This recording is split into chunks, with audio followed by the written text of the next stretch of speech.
कहानी की शुरुआत एक सीन से होती है जहां एक लड़की पानी से भरे केबिन के अंदर दिखाई देती है। वह बेहोश होती है, लेकिन कुछ ही देर में उसे होश आ जाता है। घबराई हुई हालत में वह जल्दी जल्दी ऊपर आती है और उसकी हालत पूरी तरह बिगड़ी हुई होती है। इस लड़की का नाम टैमी होता है।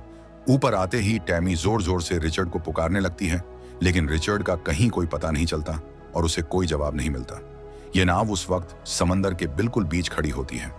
इसके बाद कहानी फ्लैशबैक में चली जाती है, यानी 5 महीने पीछे, जहां टैमी को एक आइलैंड पर दिखाया जाता है जिसका नाम तहती होता है। वहां उससे पूछा जाता है कि वह क्या काम करती है, तो वह कहती है कि वह वही करती है जिससे उसे अगली जगह जाने के पैसे मिल जाएं। साफ होता है कि उसका कोई ठिकाना नहीं है और इस समय वह तहती आइलैंड पर ही है। वैसे तो वह कैलिफोर्निया की रहने वाली होती है, लेकिन अब वह दुनिया घूमना चाहती है। तहती आइलैंड पर टैमी की मुलाकात एक आदमी से होती है जिसका नाम रिचर्ड होता है, जो एक ब्रिटिश सेलर होता है। रिचर्ड टैमी को रात के खाने पर बुलाता है और टैमी उसके साथ डिनर के लिए तैयार हो जाती है। जब वह रिचर्ड की तस्वीरें देखती है तो वह उससे काफी प्रभावित हो जाती है, क्योंकि रिचर्ड ने दुनिया के कई दूर दराज इलाकों की यात्राएं की होती हैं। टैमी उससे पूछती है कि क्या उसे अकेले इतना लंबा सफर करना अच्छा लगता है। इस पर रिचर्ड कहता है कि ऐसा बिल्कुल भी नहीं है, क्योंकि समंदर में कुछ दिन बिताने के बाद इंसान काला पड़ जाता है, भूखा रहता है, हमेशा गीला रहता है, नींद पूरी नहीं होती और धीरे धीरे वहम होने लगते हैं। टैमी पूछती है कि फिर वह यह सब क्यों करता है। रिचर्ड जवाब देता है कि यह एक ऐसा एहसास है जिसे शब्दों में समझाना मुश्किल है, क्योंकि जब आप खुले समंदर के बीच होते हैं और दूर तक फैला हुआ होराइजन देखते हैं तो ऐसा लगता है जैसे इंसान ने दोबारा जन्म लिया हो। वहां सिर्फ हवा, समंदर और आपकी नाव होती है, जो लहरों और हवाओं को चीरती हुई आगे बढ़ती रहती है। ये सुनकर टैमी कहती है कि वह भी उसके साथ समंदर के बीच इस अनुभव को महसूस करना चाहती है और अगली बार रिचर्ड उसे अपने साथ यात्रा पर ले जाता है। यहाँ टैमी रिचर्ड के साथ सफर को खूब एंजॉय करने लगती है और उसे यह जर्नी बहुत पसंद आती है। धीरे धीरे दोनों एक दूसरे के साथ ज्यादा समय बिताने लगते हैं और उनकी दोस्ती और गहरी हो जाती है। इसी दौरान एक दिन टैमी और रिचर्ड की मुलाकात एक कपल से होती है जो रिचर्ड को पहले से जानते होते हैं। वे उसे बताते हैं कि उनका एक यॉट है जिसे तहती से सैन डिएगो यानी कैलिफोर्निया ले जाना है और बदले में वे वापसी के लिए फर्स्ट क्लास प्लेन टिकट के साथ साथ $10,000 देने को तैयार हैं, जो रिचर्ड के लिए एक शानदार ऑफर होता है। रिचर्ड उनसे रिक्वेस्ट करता है कि क्या वे 2 फर्स्ट क्लास टिकट करा सकते हैं, क्योंकि वह टैमी को भी अपने साथ ले जाना चाहता है, और वे मान जाते हैं। रिचर्ड कहता है कि वे जल्द ही कैलिफोर्निया के लिए निकलेंगे, लेकिन यह सुनकर टैमी खुश नहीं होती और कहती है कि वह अपने घर की दिशा में नहीं जाना चाहती। रिचर्ड तब डील कैंसिल करने की बात करता है, लेकिन टैमी उसे अकेले जाने को कहती है। इस पर रिचर्ड कहता है कि आधी दुनिया घूमने के बाद उसे टैमी मिली है और अब वह उसे खोना नहीं चाहता। दरअसल दोनों एक दूसरे से प्यार करने लगे होते हैं और रिचर्ड की बात सुनकर टैमी उसके साथ जाने के लिए तैयार हो जाती है। इसके बाद दोनों कैलिफोर्निया की ओर निकल पड़ते हैं। खुले समंदर के बीच रिचर्ड टैमी को शादी के लिए प्रपोज करता है और अपने हाथों से बनाई हुई एक रिंग उसे पहनाता है। टैमी खुशी खुशी शादी के लिए हाँ कह देती है और उसे गले लगा लेती है, क्योंकि वह भी उससे प्यार करती होती है। अगली सुबह जब दोनों कैलिफोर्निया की ओर बढ़ रहे होते हैं, तभी एक छोटा सा परिंदा उड़ता हुआ उनकी यॉट पर आ बैठता है। उसे देखकर टैमी और रिचर्ड दोनों हैरान हो जाते हैं, क्योंकि वे किनारे से बहुत दूर होते हैं और इतना छोटा पक्षी इतनी लंबी दूरी तय नहीं कर सकता। टैमी रिचर्ड से पूछती है कि यह यहाँ तक कैसे पहुंच गया, तो रिचर्ड अंदाजा लगाता है कि शायद तेज हवाओं ने उसे यहाँ लापटका हो। टैमी पूछती है कि क्या उन्हें चिंता करनी चाहिए, जिस पर रिचर्ड रेडियो चेक करने नीचे चला जाता है। वहां उसे पता चलता है कि जिस रास्ते पर वे जा रहे हैं उस तरफ एक बहुत बड़ा हरिकेन आने वाला है। यह सुनकर रिचर्ड घबरा जाता है और टैमी से कहता है कि उन्हें रास्ता बदलना होगा और तूफान गुजरने के बाद फिर सही दिशा में बढ़ेंगे, और वे ऐसा ही करते हैं। लेकिन रात होते होते उनकी यॉट पूरी तरह हरिकेन की चपेट में आ जाती है, जहां ऐसी ऊंची ऊंची लहरें उठती हैं जिनकी उन्होंने कल्पना भी नहीं की होती। रिचर्ड टैमी को नीचे केबिन में जाने को कहता है। टैमी मना करती है, लेकिन रिचर्ड जबरदस्ती उसे नीचे भेज देता है। तभी उनकी यॉट एक विशाल लहर से टकराती है, जिससे अंदर पानी भरने लगता है। इसी दौरान रिचर्ड समंदर में गिर जाता है और केबिन के अंदर टैमी के सिर पर गहरी चोट लगने से वह बेहोश हो जाती है। अगली सुबह जब उसकी आंख खुलती है तो वह देखती है कि यॉट के ऊपर तक पानी भरा हुआ है।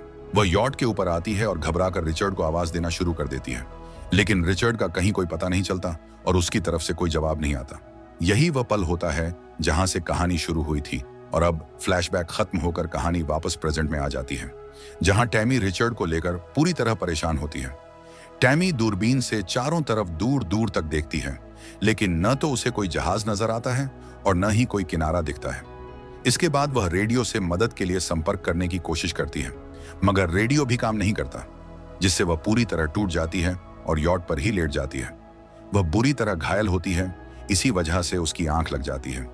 कुछ देर बाद जब उसकी आंख खुलती है तो वह देखती है कि यॉट पर बंधी छोटी सेफ्टी बोट वहां नहीं है। दूरबीन से देखने पर वह उसे काफी दूर पाती है और समझ जाती है कि रिचर्ड उसी पर है, इसलिए वह किसी भी हालत में वहां पहुंचना चाहती है। टैमी यॉट स्टार्ट करने की कोशिश करती है, लेकिन वह चालू नहीं होती। इसके बाद वह तैरकर उस तरफ जाने लगती है, मगर जैसे ही वह थोड़ा आगे बढ़ती है, यॉट उससे दूर जाने लगती है और वह किसी भी तरह यॉट को छोड़ नहीं सकती, इसलिए उसे मजबूरन वापस लौटना पड़ता है। यॉट का सेल पूरी तरह टूट चुका होता है और कई जगहों से उसमें दरारें भी पड़ चुकी होती हैं, जिनसे लगातार पानी अंदर आ रहा होता है। इसलिए टैमी सबसे पहले उन जगहों पर टेप लगाकर पानी रोकती है। इसके बाद वह यॉट के अंदर जाकर पंप की मदद से भरा हुआ सारा पानी बाहर निकाल देती है। अब उसके लिए किसी भी हालत में सेल लगाना जरूरी हो जाता है, तभी वह रिचर्ड तक पहुंच सकती है। सबसे पहले वह उस पोल को ठीक करती है जिस पर सेल लगाया जाना होता है। पोल को फिक्स करने में उसे काफी मुश्किल होती है, लेकिन आखिरकार वह उसे ठीक कर लेती है।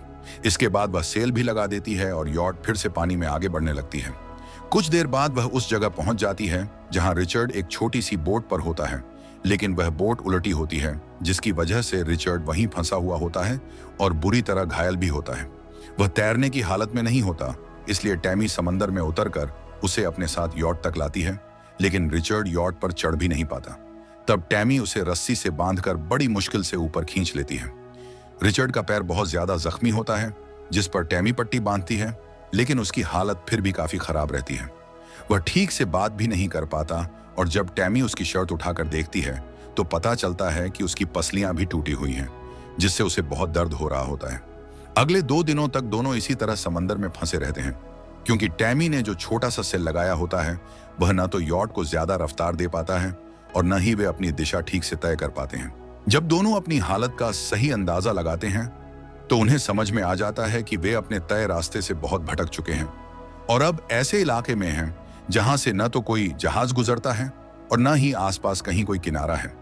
यानी अब वे पूरी तरह खुले समंदर में फंस चुके होते हैं।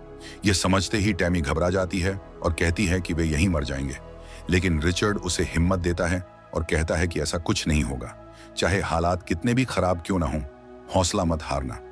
फिर वे यह भी समझते हैं कि जिस रफ्तार से उनकी यॉट आगे बढ़ रही है, उसी स्पीड से कैलिफोर्निया पहुंचने में कई महीने लग जाएंगे, क्योंकि उस दिशा में हवाएं बहुत धीमी चल रही होती हैं।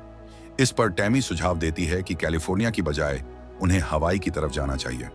रिचर्ड कहता है कि यह फैसला जोखिम भरा होगा, क्योंकि ऐसा करने से उनका सफर करीब 500 मील और बढ़ जाएगा, लेकिन टैमी का मानना होता है कि हवाएं उस दिशा में बेहतर हैं और वहां जाने से यॉट तेजी से आगे बढ़ेगी। आखिरकार दोनों तय करते हैं कि वे हवाई की ओर जाएंगे और यॉट का रुख उसी तरफ मोड़ देते हैं। अगले कुछ दिनों तक वे हवाई की ओर बढ़ते रहते हैं और तभी उन्हें एहसास होता है कि बहुत जल्द उनका खाना और पानी खत्म होने वाला है। उनके पास सिर्फ 1 हफ्ते का राशन बचा होता है, जबकि हवाई पहुंचने में अभी काफी वक्त लगना है। ऐसे में रिचर्ड टैमी से कहता है कि उन्हें जिंदा रहने के लिए नेचुरल प्रोटीन लेना होगा, यानी मछलियां पकड़कर खानी होंगी, लेकिन टैमी साफ मना कर देती है क्योंकि वह वेजिटेरियन होती है। टैमी किसी भी हाल में किसी की जान नहीं लेना चाहती थी, लेकिन वह यह भी जानती थी कि अगर वह समंदर में उतरकर मछलियां नहीं पकड़ेगी तो हवाई पहुंचने से पहले ही दोनों की जान चली जाएगी। इसी मजबूरी में वह पानी के अंदर जाती है और मछलियां पकड़ने की कोशिश करती है, मगर पूरी तरह नाकाम रहती है और बिना कुछ पकड़े वापस लौट आती है। उनके पास पानी की भारी कमी होती है, लेकिन किस्मत से वहां बारिश शुरू हो जाती है, जिससे करीब 18 दिनों बाद वे जी भरकर पानी पी पाते हैं और कुछ पानी जमा भी कर लेते हैं। फिर भी इतना पानी इकट्ठा कर लेना यहां से निकलने के लिए काफी नहीं होता। इसी तरह खुले समंदर में भटकते भटकते उनके पूरे 29 दिन बीत जाते हैं। अब हालात ऐसे हो जाते हैं कि उनका खाना और पानी लगभग खत्म होने वाला होता है और दोनों पहले से कहीं ज्यादा कमजोर पड़ चुके होते हैं। तभी उन्हें एक उम्मीद नजर आती है, जब सामने से एक बड़ा कार्गो शिप गुजरता दिखाई देता है। टैमी यह देखकर बेहद खुश हो जाती है और उसे लगता है कि अब वे बच सकते हैं। वह तुरंत फ्लेयर गन चलाती है, लेकिन न तो उसकी फ्लेयर पर किसी की नजर पड़ती है और न ही कोई उनकी ओर देखता है। कुछ ही पलों में वह कार्गो शिप उनकी आंखों के सामने से गायब हो जाता है। यह देखकर टैमी पूरी तरह टूट जाती है, क्योंकि अब उसे यकीन होने लगता है कि वे यहीं मर जाएंगे और चाहकर भी इस जगह से निकल नहीं पाएंगे। अब उनके पास इंतजार करने के अलावा कोई रास्ता नहीं बचता। अगले दिन जब टैमी रिचर्ड के पैर से पट्टी हटाती है तो वह देखती है कि उसका जख्म पहले से भी ज्यादा बिगड़ चुका है और पूरी तरह पक चुका होता है। इसके साथ ही रिचर्ड को तेज बुखार भी हो जाता है। उन्हें यह एहसास होने लगता है कि एक बार फिर कोई बड़ा तूफान आने वाला है और इस बार वे उसका सामना नहीं कर पाएंगे। हालांकि किस्मत से सिर्फ तेज हवाएं चलती हैं और तूफान नहीं आता, लेकिन बिना तूफान के भी दोनों की हालत बेहद खराब हो चुकी होती है। रात भर टैमी रिचर्ड से बातें करती रहती है और उसे अपने बचपन के बारे में बताती है कि कैसे उसके डैड उसे घुमाने ले जाया करते थे, लेकिन फिर अचानक गायब हो जाते थे। अगली सुबह जब टैमी सो रही होती है तो रिचर्ड उसे जगाता है। टैमी कहती है कि अब वह उसे नहीं रोकेगी और वह जा सकता है। तभी जब वह पीछे मुड़कर देखती है तो वहां रिचर्ड नहीं होता। दरअसल रिचर्ड कभी उसके साथ था ही नहीं। तूफान के दौरान वह समंदर में बह गया था और उसके बाद कभी नहीं मिला। इतने दिनों से जो रिचर्ड टैमी के साथ था वह सिर्फ उसकी कल्पना थी। अब टैमी इस सच्चाई को स्वीकार कर लेती है कि रिचर्ड इस दुनिया में नहीं रहा। इसी के साथ वह समंदर में मछली पकड़ना भी सीख जाती है, क्योंकि उसे पता होता है कि मछली खाए बिना वह जिंदा नहीं रह सकती। इस तरह धीरे धीरे समय बीतता है और पूरे 41 दिन हो जाते हैं। 41 दिनों में टैमी की हालत पूरी तरह बिगड़ चुकी होती है और जब वह लगभग सारी उम्मीदें छोड़ देती है तभी उसकी यॉट की ओर एक परिंदा उड़कर आता है। उसे देखकर टैमी चौंक जाती है, क्योंकि परिंदे का मतलब होता है कि आसपास कहीं ना कहीं जमीन जरूर है। वह तुरंत दूरबीन से देखने लगती है और उसे सच में किनारा नजर आ जाता है। साथ ही पानी में एक जहाज भी दिखाई देता है। टैमी तुरंत फ्लेयर गन चलाकर इशारा करती है कि वह यहाँ फंसी हुई है और उसे मदद चाहिए। यह एक जापानी जहाज होता है और इस बार उसकी किस्मत साथ देती है, क्योंकि जहाज वाले उसकी फ्लेयर देख लेते हैं और कुछ ही देर में उसके पास पहुंच जाते हैं। वे ऊपर से नीचे खाना और पानी भेजते हैं और फिर उसकी यॉट को अपनी शिप से बांधकर किनारे तक खींच ले जाते हैं। जब टैमी पूरी तरह ठीक हो जाती है तो वह दोबारा तहती लौटती है, उसी जगह जहां उसकी मुलाकात रिचर्ड से हुई थी। वह उसकी बोट के अंदर जाती है, जहां टैमी और रिचर्ड की कई तस्वीरें रखी होती हैं, जिन्हें देखकर उसकी पुरानी यादें ताज़ा हो जाती हैं और वह खुद को रोक नहीं पाती। उसकी आंखों से आंसू निकल आते हैं। फिर वह समंदर के किनारे जाकर वह अंगूठी जो रिचर्ड ने उसे पहनाई थी उसकी याद में समंदर में बहा देती है। आखिर में टैमी और रिचर्ड की असली तस्वीरें दिखाई जाती हैं और इसी के साथ यह सच्ची कहानी खत्म हो जाती है। अगर आपको यह कहानी पसंद आई हो तो आप अपने इस चैनल को लाइक और सब्सक्राइब जरूर करें। अगली कहानी आप किस मूवी पर सुनना चाहते हैं नीचे कमेंट में जरूर बताइए। आपके प्यारे कमेंट्स के लिए बहुत बहुत धन्यवाद।